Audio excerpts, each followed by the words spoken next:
Retro வந்துட்டு அவருடைய இந்த 10 வருஷ வாழ்க்கையினுடைய ஒரு தோல்வி ஒன்று இருக்கு இல்லையா, அதில் ஒரு சின்ன ஒரு மறுமலர்ச்சி தான். அதை வந்துட்டு அவருக்கு கொஞ்சம் அந்த ஒரு ரிலீஃப் இருக்குல்ல, அப்பா ஏதோ ஒன்று நம்ம பண்ணிட்டோம், லைஃப்பில் வந்துட்டு தப்பாகவே போயிட்டு இருந்த நமக்கு ஒரு பாசிட்டிவ்.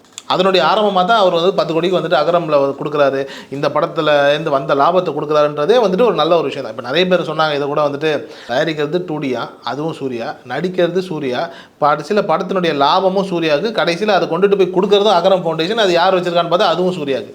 ஏன் இது அப்படின்ற மாதிரி நிறைய பேர் சொன்னாங்க.